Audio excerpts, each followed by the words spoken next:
Après la question prioritaire de constitutionnalité, QPC, Marine Le Pen invente la question prioritaire par procuration. Ce mardi 18 mars, les sages examinent une QPC posée par un élu local mahorais condamné à une peine d'inéligibilité avec exécution immédiate. Une décision qui a conduit ce conseiller municipal de Dembéni, agglomération de Mamoudzou, à se voir déchu de son mandat. La préfecture le déclarant démissionnaire en raison de l'exécution provisoire dont il était frappé. Une issue que l'intéressé a contestée devant le Conseil d'État, qui s'est donc tourné vers le Conseil constitutionnel. Du côté du Rassemblement national, ce dossier est jugé crucial dans l'optique de la décision que la justice rendra le 31 mars dans l'affaire des assistants parlementaires du RN. L'accusation a requis contre Marine Le Pen 5 ans de prison dont 2 ans ferme aménageables, et aussi, enjeu du jour, une peine d'inéligibilité avec exécution provisoire de 5 ans. Une jurisprudence favorable? Si le tribunal correctionnel suit ces réquisitions, Marine Le Pen sera dans l'impossibilité de se présenter à la présidentielle de 2027, dans la mesure où l'exécution provisoire s'appliquerait, même en cas d'appel. Or, c'est justement sur ce point que la présidente du groupe RN à l'Assemblée espère que la QPC examinée ce jour par les sages ne l'empêchera pas de briguer l'Élysée pour une 4e fois consécutive.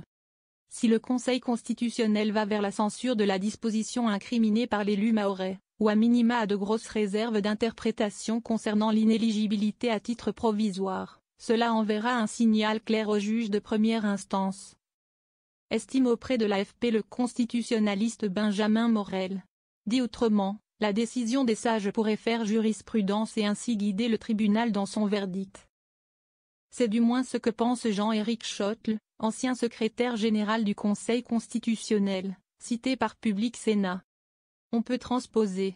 Le tribunal correctionnel ne serait pas obligé de le faire.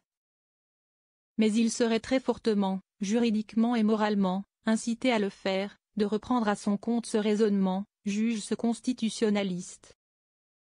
Alors, si les pensionnaires de la rue Montpensier donnent raison à l'élu mahorais, Marine Le Pen sera-t-elle vraiment tirée d'affaire? D'autres juristes se montrent plus prudents et invoquent un argument de taille: les 2 dossiers sont différents sur le fond, puisqu'ils ne portent pas sur le même cas de figure. Hors sujet. En résumé, la QPC examinée concerne un élu local déchu de son mandat. Or, Marine Le Pen est une élue nationale dont le mandat de député n'est nullement menacé par la décision du tribunal correctionnel.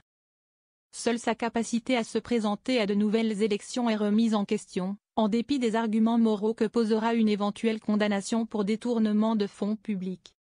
C'est ce que souligne dans une tribune à Libération Mathieu Carpentier, professeur de droit public. Le juriste rappelle que les sages sont uniquement saisis des articles L230 et L236 du Code électoral, qui portent sur les conséquences sur le mandat en cours du conseiller municipal d'une condamnation à une peine d'inéligibilité.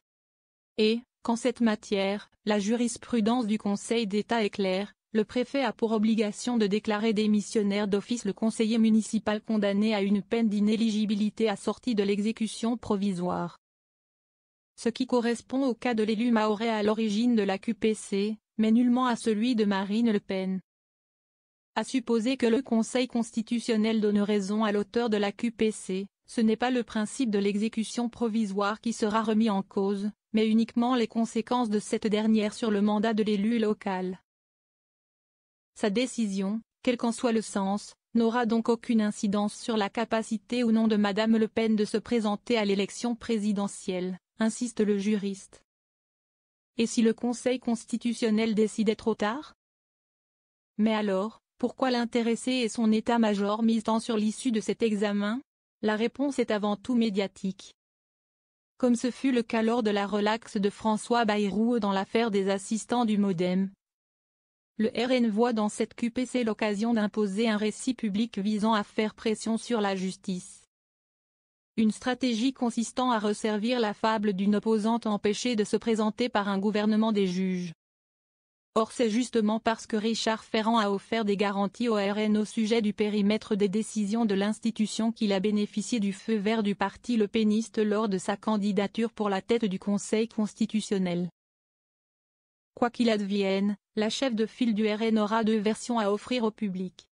Si les sages donnent raison à l'élu mahorais, Marine Le Pen affirmera, à tort, qu'elle devrait échapper à l'exécution provisoire en cas de condamnation pour détournement de fonds publics, et qu'elle pourra bien se présenter en 2027.